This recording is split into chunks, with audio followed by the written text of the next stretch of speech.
I'm only human and I make mistakes. And it's human to be imperfect.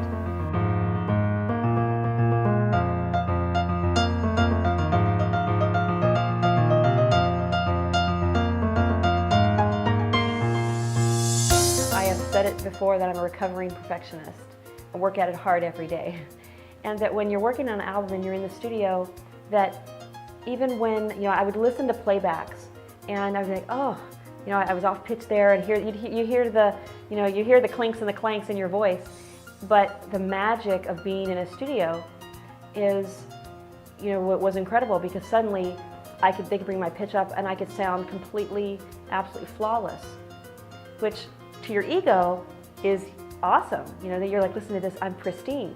If you've ever heard someone in person sing versus on their album, there's a difference. I mean, yes, there are very few entertainers that you can listen to live that sound exactly like their album. Most people, it's natural. They're going to have some clinks. They're going to have that's what makes them, that's what music is. We're all, there isn't perfect. What was running through my mind is, once I went live on stage, I couldn't hide behind, my imperfections couldn't be fixed and perfected like they had in the album, and that kept running in my mind, like, oh my gosh, what if when I go on stage they're gonna see all my flaws.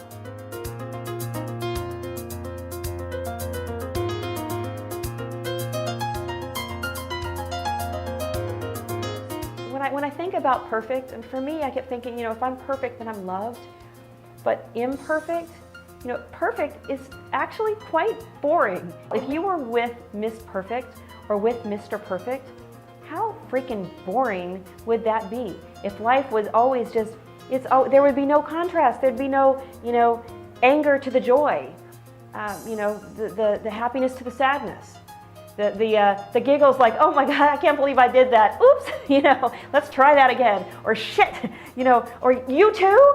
Oh my God, that camaraderie that goes along with that. As I'm saying these words, I want myself to hear. It's like, Vanessa, can you hear what you're saying? Because that's what we all need to hear more of, especially us perfectionists or who've lived in that feeling of that everything needs to be perfect. And when I started questioning and started looking like, what do I love? What does Vanessa love? What turns Vanessa on? What makes Vanessa happy? What inspires Vanessa? When I started asking those questions, that's when all the light bulbs started going off, and realizing, that this ideal of perfection that I thought I so wanted, that there are aspects of aesthetically things that I love. I do love pretty shoes, and I love a nice, perfectly put together outfit. But everything else, I love the mess. There's a lot of it that I love the mess. I love going to a movie and crying my eyes out.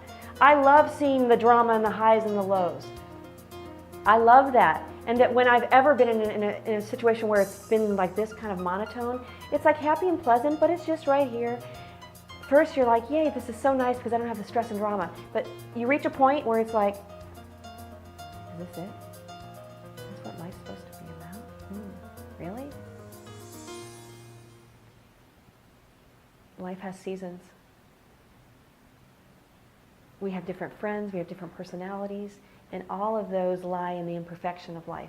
The good, rich, deep, textural experiences in life come from imperfection.